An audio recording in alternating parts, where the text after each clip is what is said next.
नासिक में छेड़छाड़ का विरोध करने पर परिवार पर हमला, पुलिस ने 9 आरोपियों को दबोचा। महाराष्ट्र के नासिक में एक महिला ने जब यौन उत्पीड़न का विरोध किया तो मनचलों ने इस परिवार का 15 किलोमीटर तक पीछा किया और हमला किया। इस मामले में पुलिस ने 9 आरोपियों को हिरासत में लिया है। एसपी धुंडोपन स्वामी ने कहा, एफआईआर दर्ज होने के बाद हमने वीडियो रिव्यू और टेक्निकल जांच समेत बारीकी से जांच पड़ताल की और अब तक 9 आरोपियों की पहचान की है। उन्होंने आगे बताया, शुरुआती एफआईआर में 6 या 7 संदिग्धों के नाम थे, लेकिन हमने जांच का दायरा बढ़ाते हुए उन लोगों को भी इसमें शामिल किया है जिन्होंने पनाह दी या जो साथियों के तौर पर शामिल थे। हमने अब 9 आरोपियों को हिरासत में ले लिया है। आगे की कानूनी कार्रवाई जारी है। नासिक के भावली डैम और वाटरफॉल के पास एक फैमिली पिकनिक के दौरान कुछ लोगों ने एक महिला के साथ छेड़छाड़ की। जब परिवार ने इस हरकत का विरोध किया तो उन लोगों ने परिवार की कार का लगभग 15 किलोमीटर तक पीछा किया और गाड़ी में तोड़फोड़ की। ये घटना इगतपुरी शहर के एक मशहूर पिकनिक स्पॉट पर हुई, जहां रविवार को भागवत परिवार घूमने गया था। मामला तब बिगड़ा जब वहां मौजूद कुछ लोगों ने परिवार की एक महिला पर सीटी बजाई और उसे परेशान किया। जब परिवार वालों ने इसका विरोध किया तो स्थिति बिगड़ गई और मनचले आक्रामक हो गए। पीड़ित ने बताया कि उन लोगों ने उनका पीछा किया और लोहे की छड़ों से कार को बुरी तरह क्षतिग्रस्त कर दिया, जिससे गाड़ी पूरी तरह बर्बाद हो गई। जो इस एक घटना हुई, इस अनुचित घटना के अकॉर्डिंगली जो है वो पहले अम्बड़ पुलिस स्टेशन में 0 नंबर से जो एफआईआर रजिस्टर हुआ, उसको अकॉर्डिंगली वो तुरंत हमने वीडियोस और बाकी टेक्निकल एनालिसिस करके इसमें हमने 9 आरोपी अभी तक निष्पन्न किए हैं, जो कि एफआईआर में 6-7 आरोपी थे। बट इसमें जो शेल्टर देने वाले आरोपी है या फिर एसोसिएट्स है जिनको इन्होंने हेल्प किया था, वो भी हमने इसमें आरोपी की है और अभी तक हमने 9 आरोपी इसमें ताबे में लिया है। इस पे आगे की जो कार्रवाई है वो आगे की कार्रवाई चल रही है। बाकी हमारी टीम जो है वो भिवंडी है, वाड़ा है और जो भी बाकी एरिया है जहां जहां हमको लगता है उस एरिया में हमारी टीम अभी कार्यरत है और वो टीम भी बाकी जो आरोपी है, जो भी निष्पन्न हुए आरोपी है, उस आरोपी को हम जल्दी से जल्दी पकड़ेंगे। आउटर जिला पुलिस ने 765.6 किलो गांजा किया बरामद। अंतरराज्यीय ड्रग तस्करी नेटवर्क का भंडाफोड़। दिल्ली पुलिस की आउटर जिला एंटी नार्कोटिक स्क्वाड ने अंतरराज्यीय मादक पदार्थ तस्करी नेटवर्क के खिलाफ बड़ी कार्रवाई करते हुए 4 आरोपियों को गिरफ्तार किया है। पुलिस ने उनके कब्जे से कुल 765.6 किलोग्राम गांजा बरामद किया है, जिसकी अंतरराष्ट्रीय बाजार में अनुमानित कीमत करीब 2.30 करोड़ रुपए बताई जा रही है। पुलिस के अनुसार कार्रवाई की शुरुआत 20 जून को मिली गुप्त सूचना के आधार पर हुई। आउटर जिला पुलिस ने पीतमपुरा स्थित मधुबन चौक इलाके में छापेमारी कर अशोक कुमार को 22.61 किलोग्राम गांजा के साथ गिरफ्तार किया। पूछताछ के दौरान आरोपी के पुराने आपराधिक रिकॉर्ड और ओडिशा से संचालित एक बड़े तस्करी नेटवर्क का खुलासा हुआ।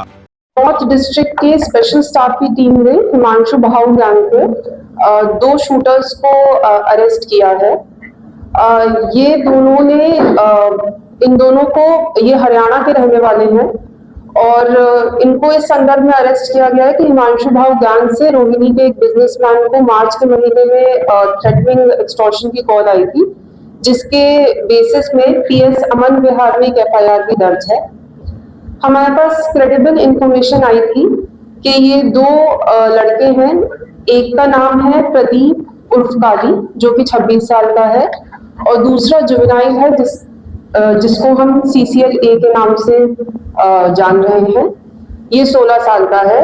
ये दोनों डायरेक्टली हिमांशु भाऊ के टच में थे। इसमें से जो जुवेनाइल है उसका एक दोस्त है मोनू, जो कि विदेश में रहता है।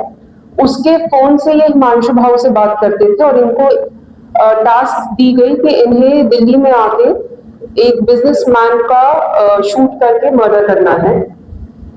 इसमें जो CCL है वो मोनू के डायरेक्शंस पे जींद में आया, जहां पे उसको ये दूसरा जो अक्यूज्ड है प्रदीप, ये मिला। ये एक रात जींद में रहे। फिर एक काली बलिनो गाड़ी में, जिसमें 2 लोग थे, उन्होंने इनको एक पिस्टल दी और ये आगे बढ़े। लखन माजरा टोल के आगे जाकर इनको एक I-10 गाड़ी मिली, जिससे इनको एक और पिस्टल दी गई और इनको बताया गया कि दिल्ली आके इन्हें नेहरू विहार जाना है, जहां इन्हें 2 लड़के और मिलेंगे और उसके बाद इनको इस मर्डर को अंजाम देना है। बट हमारी जो सतर्क टीम है नॉर्थ जिले की स्पेशल स्टाफ की, led by ACP Vishesh Agarwal and inspector Rohit Saraswat, इन्होंने नेहरू विहार में इनको ये घटना को आगे अंजाम देने से पहले अरेस्ट किया गया। इन दोनों लड़कों के पास से हमें 2 सेमी ऑटोमेटिक पिस्टल्स मिली और 6 कार्ट्रिजेस मिले हैं।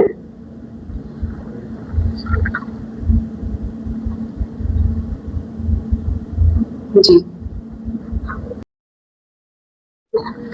ये रिसेंटली ही टच में आए हैं हिमांशु भाऊ के। मोनू इसका जुवेनाइल का पुराना जानने वाला था, उसके माध्यम से टच में आए। मोनू भी विदेश में है और हिमांशु भाऊ भी विदेश में है। ये जो जुवेनाइल है इन पर कोई और पहले केसेस हैं जी, इनका पहली बार ही जुवेनाइल के ऊपर पहले से भी लड़ाई झगड़े के केसेस हैं और वो अभी हमारे इन्वेस्टिगेशन का पार्ट है कि इनके और क्या क्रिमिनल हिस्ट्री दोनों की है। मोनू के साथ कितना पुराना रिलेशन है? मोनू इसके ही गांव का था, तो ये पहले से जानते थे। वजह क्या थी ये उसको एलिमिनेट करने की? ये हिमांशु भाऊ गैंग की इसके पास जो बिजनेसमैन है, इसके पास एक्सटॉर्शन कॉल मार्च के महीने में आई थी, जिसके विषय में पीएस अमन विहार में एक एफआईआर भी हो रखी है। इसमें डिमांड एक बार चेक करके बताएंगे कितने की थी।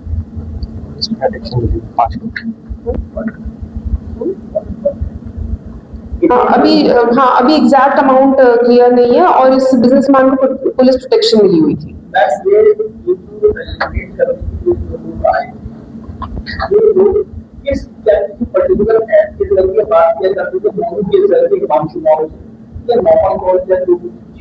नॉर्मल कॉल से नहीं, एक ऐप के थ्रू ही बात करते थे, बट वो हमारी इन्वेस्टिगेशन का पार्ट है, तो we will not be able to diverge the details.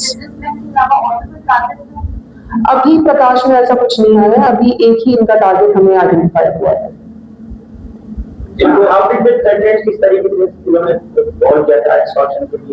Extortion का कॉल रोहिणी डिस्ट्रिक्ट में आया था, तो दैट इज वो एक अलग एफआईआर है। हमने इनको अरेस्ट करके इन पे आगजात की एफआईआर की। इन लड़कों ने एक्सटॉर्शन कॉल्स नहीं करी थी, एक्सटॉर्शन कॉल हिमांशु भाऊ गैंग की थी।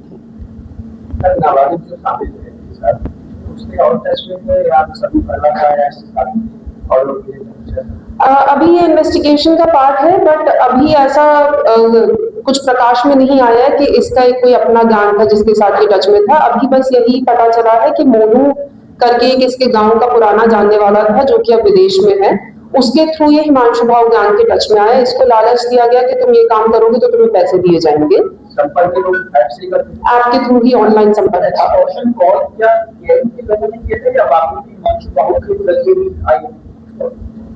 एक्सटॉर्शन कॉल हिमांशु भाऊ गैंग की तरफ से थी। जो एक पिस्टल पकड़ाई गई थी उसके पीछे क्या है, कौन से वो जी वो अभी हमारा इन्वेस्टिगेशन चल रही है, अभी भी टीम इसमें लगी हुई है।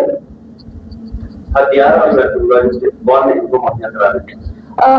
लॉजिस्टिक, जैसा कि इसमें कुछ चीजें आइडेंटिफाई हो गई है, जैसे एक ब्लैक बलेनो कार थी और दूसरी i10 थी, तो हमारी टीम्स इनके खोज में लगी हुई है।